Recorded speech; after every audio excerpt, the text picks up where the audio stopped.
Hey everyone, it's Frank Klesitz, Viral Marketing. Laurel, I think divorces are up 35%, you told me? Yes. COVID? Yes. Yep. Divorces are about up 35%, which is no surprise after being maybe locked in with your spouse for 6 months. I can see the stress. But I wanted to share with you today because we have a really, really solid expert. I want to interview Laurel Starks, who specializes in the divorce niche and the nuances you need to know when you have a, couple going through a divorce and there's a home involved. I want to lock my door here so the kids don't come in. And maybe how you can help those individuals out and work them for a listing ethically and appropriately without seeming like a predator, right? Right. It was interesting because last night, one of the questions I asked Laurel was, how do I go to county records and get a list of people newly in divorce and reach out to them and let them know I can get your home sold? Laurel's like, Frank, that's not how you do this. That is a terrible idea. So, and he answered why that's a terrible idea. I think it's probably a good place to start this. Why don't you share why that's a bad idea? That's not how you go about getting started in the divorce niche. Yeah. So the number one, mistake agents make is they approach this niche like they do the rest of their business. So, I mean, you get like a Vulcan dialer and you get, lists of expireds and you just pound the phones, right? Like that's just, realtors build businesses off of lists. You get farming lists. You just pound the phones and put them on, 10 days of pain, 8x8, whatever. And in the divorce niche, you got, understanding it's a whole different beast. So I get that question all the time. How do I go and, what's the script? How do I approach divorcing homeowners? What's the best way to do that? And so the reason why we don't call through, there are two reasons why. You don't want to get, court records, download all the recent filings and start hounding them, is because number one, understanding that the house is under the jurisdiction of the court. So I'm going to get a little geeky here on you, but it's going to help you understand. So the house is under the jurisdiction of the court. If you think about, like, we as realtors understand bankruptcy, right? When somebody files bankruptcy, it puts a stay on the assets. You can't sell a house in bankruptcy, right? So in divorce, it's the same thing. When somebody is going through a divorce, there is, in most states, there is something called automatic temporary restraining orders. And so they cannot sell any assets. They can't take the kids out of the country. They can't, close bank account. There's just a lot of things that you can't do when you're in this legal process of a divorce. And so selling the house is one of them. You can sell the house under one of two things. Number one is there's a mutual agreement to sell the property. And number two is if there isn't a mutual agreement, then the court has made the order. And most of the time, the court does not order the property sold. That is not something that is done until the time of trial. So, I mean, in the span of a case, it starts here and trial is the end. So, calling public records is usually not going to, they're not there. They're not at time of trial. It's just begun. And there's got to be mutual agreement. Most of the time, they don't know yet if they want to sell the house. Usually somebody wants to keep it, maybe buy out the other house, keep the house until the kids are out of school. All that's still being figured out. So contacting homeowners, for that reason, when they file is just, it's not fruitful. It's going to be a waste of time. The second thing is that when you, understanding divorce, there is a lot, especially in this COVID situation, but just even regardless, there is real domestic violence. There are real safety concerns. And so what can happen is a family, so let's just say, a mom, a battered wife, She has finally worked up the courage to leave her husband, and she's maybe worked with her attorney on a plan on how she's going to get out of this abusive marriage. And she files. It's the first thing she has to do. She has to file. But then before the husband gets served, the wife and the kids are going to get safe, because they know the minute that process server serves him, I mean, who knows what can happen? Hell can break loose. So if a realtor is trolling public records and they're calling people who have filed, we don't know if they've been served or not. And it can literally put a family in danger. You know, you call the wrong spouse, bad idea.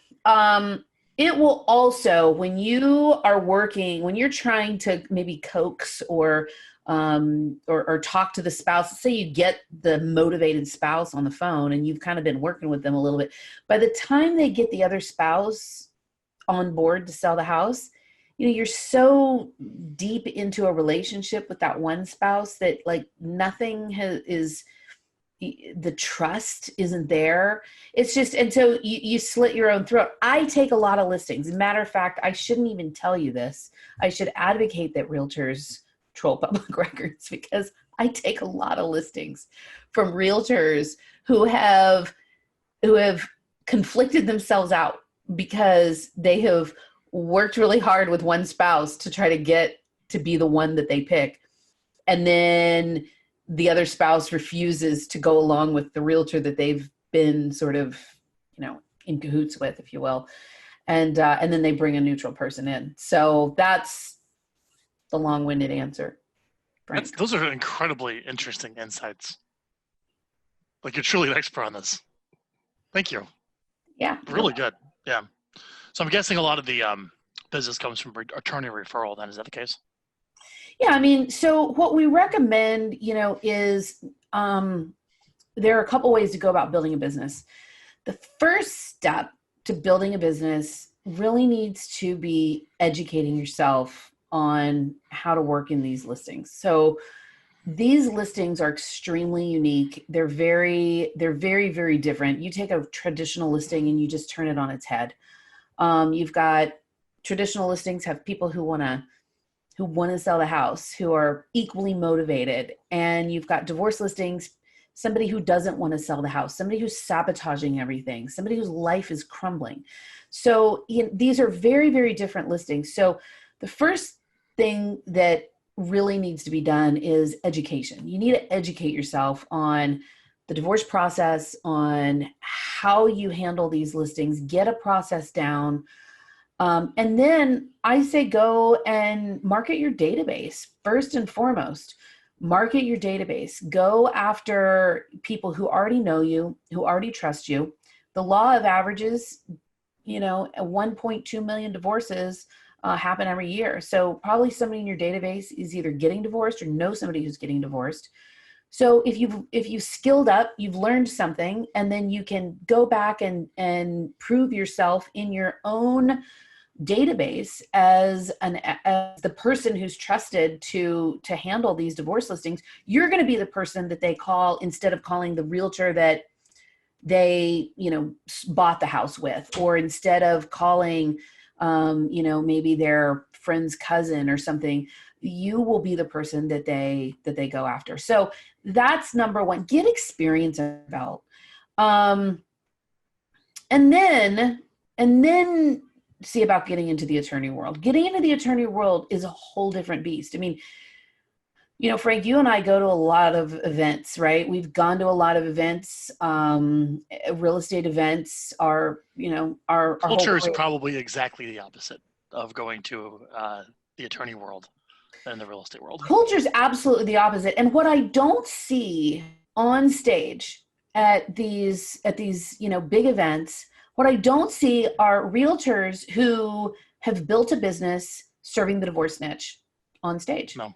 I mean, you know, you see people who have built businesses in many other aspects of how you build a business. Online leads, Zillow, they're, you know, rockin' Boomtown. They've got, you know, they're the farming expert, whatever it is, they're doing all these other things. But when it comes to building a business in the divorce niche, there is a very specific, very purposeful approach and way to do it, and realtors screw it up. And that's the reason why we don't see stages peppered with realtors who do this at a high level. So it's not about, how do I get a gatekeeper? It's not about how do I get what's the script to get in? What do I say to a lawyer? You've got to just turn this thing inside out and know their world, know their pain, know where they need you, know where the holes are in family law and where the holes are in courts as it pertains to real estate. And then you fill that hole. That's how you do it. I mean, my husband, if you're friends with me on Facebook, my husband's getting a hip replaced on Friday. And that doctor, he didn't just hang a shingle and get a winning script or put like a Facebook ad that said, I will replace, are you 52 years old with an old bike injury? Call me if you are and I'll replace your hip. And then we call him and he's like, well, he'll figure out how to replace the hip once my husband's under anesthesia, right? That is not what happened.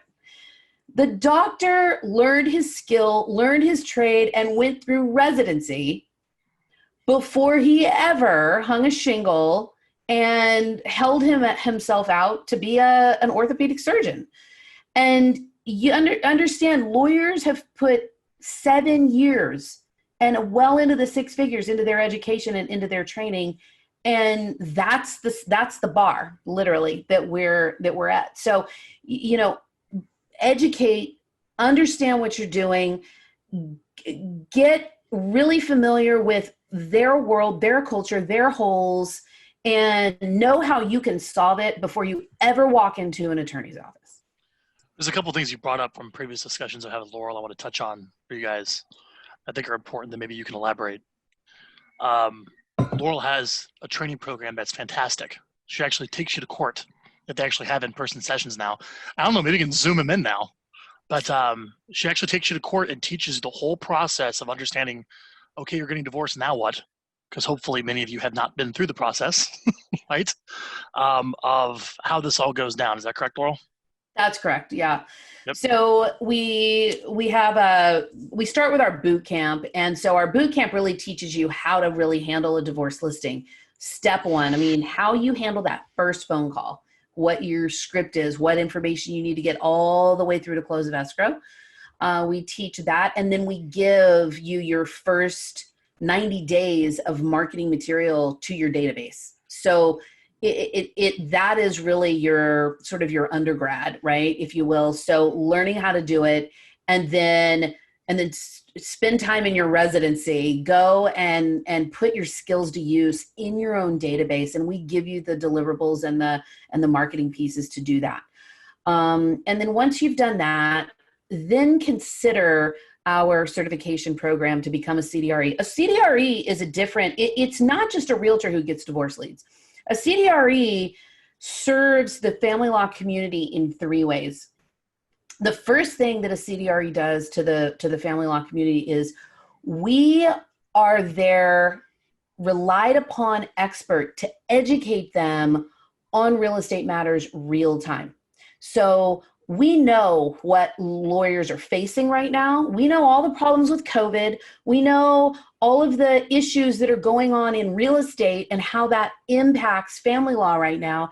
And we are educating lawyers constantly on how they can be better lawyers, how they can advise their clients properly, and how we educate judges and courts, how they can make rulings that are effective. So number one, a CDRE does that. Number 2, a CDRE is also a forensic resource. So we provide fair market valuations. We provide historic fair market valuations. We do title. That's probably one of the most valuable things for an attorney is I know how much this house is worth, and there's no money to pay us $700 for an appraisal. We charge for that. A CDRE does not work for free. A CDRE gets paid for their valuations. But yes, every case needs to value assets. and the house is one of them. And so we provide those values for them. And then we provide title transfers. I was just on the phone with an attorney this morning, and she said that the husband bought the house before they got married. The wife needed to, he thought that the wife thought she got deeded on, but she wasn't sure if it got recorded. She signed it, notarized the interspousal. And so she needed me to check and verify whether or not she was on title. Those are just little things, but we testify as experts, not even just, this is nothing to do even with a listing yet. This is just as an expert in the real estate space. And then the third thing we do is we are their expert to be appointed to handle the listing and the sale of the house. And our job is to take court appointed. Yeah. And at full commission. And we take the real estate piece of the case off the attorney's plate. Attorneys should never be brought in for a bunch of, stuff like negotiating repairs or, dealing with getting personal property out of the house, that kind of stuff. We take care of all of that. We take that off the attorney's plate as the neutral third-party expert. So a CDRE is actually a different, it's another level of being a realtor working in divorce cases. And that's what we certify, and that's what we do. Got it. That's good stuff, Laurel. Where would someone go to find out, okay, I got the training. I'm going to let everyone in my database know that this is what I do. And if you're facing one of these issues, we'll probably have a confidential discussion with me about it. I could advise you in some way, right, out to your list, because you were telling me that, like, just statistically speaking, there's somebody getting divorced in your database, mm-hmm. And then after that, it's about kind of reaching out and building relationships with family law offices, right, throughout, the area. Mm-hmm. I would assume one of the ways to get those lists is just go online and build it and go look on Yelp. It's not that hard. You can probably find them all that way. Right.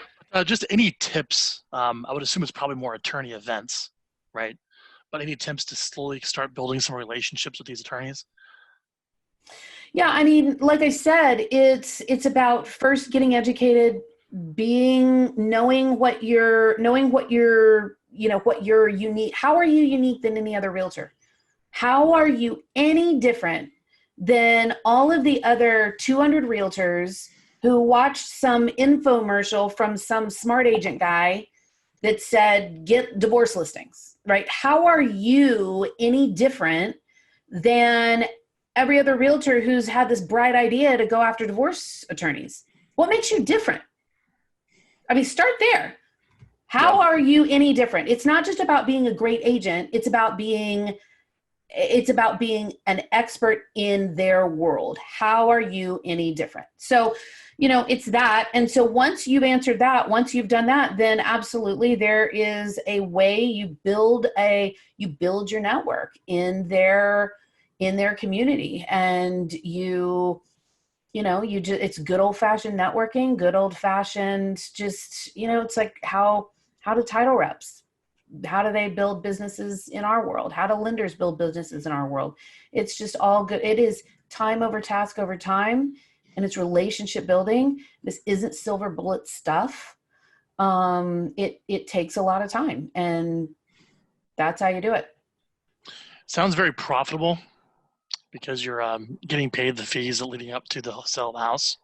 Mm-hmm. And you're also the court-appointed attorney at your market-based rates, where they're required by law to use you essentially as the agent on the listing.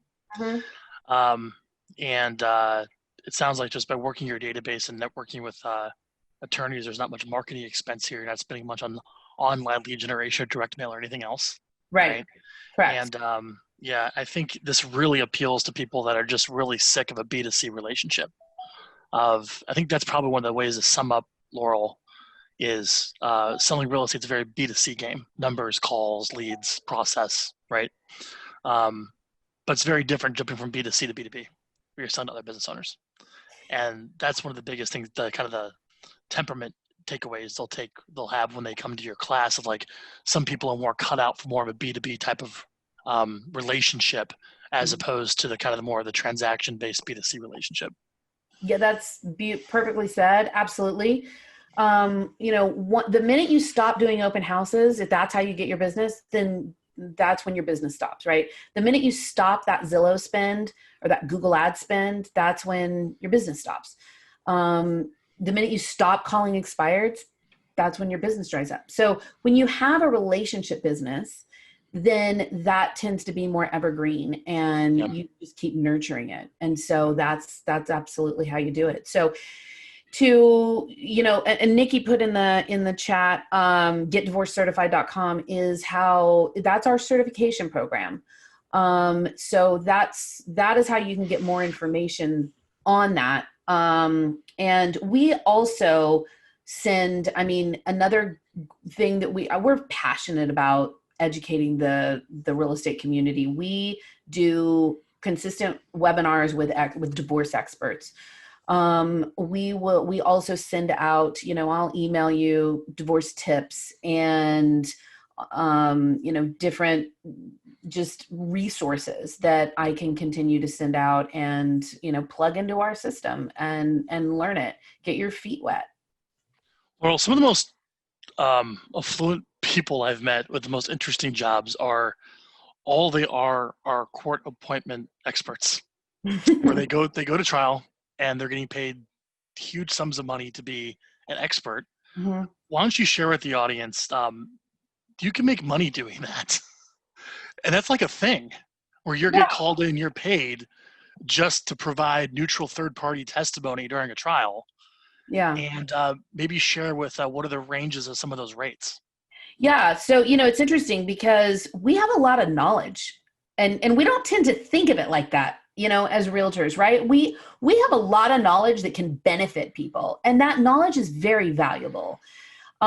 So, going rates for experts, I charge $350 an hour. I charge for, I have minimums. So my rate for a half day is $1,000 minimum. And then, for a full day, it goes up from there. I charge transportation.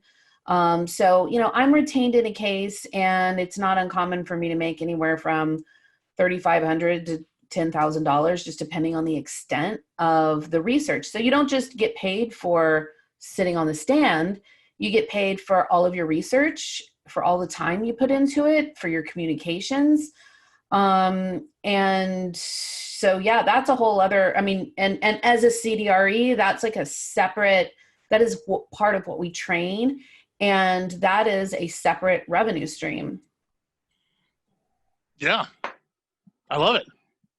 Yeah, it's really true. Like, a lot of people don't look at you're an expert, you should get paid for your time, and coming in as an expert to be appointed is a huge benefit where you're getting paid that leading up to hopefully you're the realtor that gets the home sold at full commission that's court appointed. That's really cool. Right. Yeah. How many deals a year do you do that are divorce, Laurel? I get appointed and I work in about 120 cases a year I work in. I'm not always the listing agent. That's not, like I said, my scope is very broad. So that's about when I'm brought These are all homes in Southern California, right? Yeah. Wow. And your expense necessarily to acquire those leads that come in every year is effectively nil. What are you really spending to get that business? Yeah, so now my marketing budget is less than $20,000 a year. It's never exceeded that. And the bulk of that, about 70% of that, is based on 2 attorney events that I do a year. COVID has happened, so those got offloaded from actually I did one in January, but the second one I do got, that I typically do got offloaded from my books. So yeah, it's a rather, it is, I run at about a 70% profit margin. What's the pain? Great. But any cold calling, huh? Right. Usually in order to get a 70% profit margin, you're pounding phones. Yeah. Right. Otherwise you're buying money on marketing, but you have a 70% profit margin without cold calling. Yeah. It sounds like that should be the headline for the entire course. Of like why someone should join it. Last question, I'm curious. The type of people that are successful, making the transition to the divorce niche, will you kind of like share like the makeup and the characteristics of those individuals? Like That's a good what's the pain point of your ideal customer that decides, I've been selling traditional listings, and then they make this crazy idea that I'm going to go and like specialize in a divorce net. That's a big shift. Mm-hmm. And that tends to attract maybe a certain type of individual, especially when it's successful at it. Describe the individual for the audience. Yeah, so there's a difference between who is attracted and who does well, right? So what we found is that our average agent, if you will, who performs well in this niche and through our program, they have been in the business for no less than 10 years. They have mastered real estate, and they typically are not the leader of a huge team. They are somebody who's got leverage. They've got maybe 2 assistants, maybe a buyer's agent, and they are just simply burned out with the grind. They're just burned out with the grind, and they know that they've got real estate expertise, and they want to apply it and make good use of those skills to make an impact. That's typically who really succeeds well in this niche. Cool. And where do people go again to learn how all this works and maybe go into the courthouse and actually hear divorce proceedings, which you can do, right? So now we're online for this year. And so can anyone around the country zoom into that then? Yeah, absolutely. So this is that seems easier. Yeah, it's much easier. However, we're going to go back to live next year. So we do trainings twice a year, and we do them April, October. So October. Well, I don't mean for your trainings. Excuse me. Not your. Oh. So your trainings are online. I'm talking the court system. Oh, so instead of you having to drive down to the courthouse and watch the proceedings, can I actually watch the proceedings on Zoom now? Yeah, some that is all jurisdiction by jurisdiction. So our courts are not set up to do that. Our family courts are not set up to do that. You have to go in. So we do take people when we have our live course. We take people. We do a field trip to family court. We have lunch with the judges, and it's a really meaningful day. So we will be doing that in April. But our program is now online again for October due to COVID. So all of our October attendees are invited to come in April and come to court with us. But it's impactful. It really is. Well, thanks for this. I've had a lot of customers at Viral have been asking, Frank, is there some type of letter we can send out to, I don't know, get business from this niche? Because everyone sees divorce rates are up and COVID and whatnot.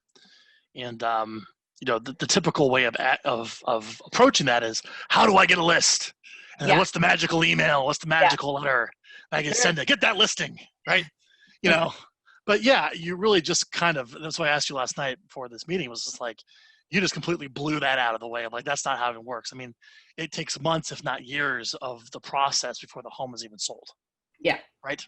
Right. Yeah. And there's a lot of relationship building between the attorneys and everyone involved for you to become that point appointed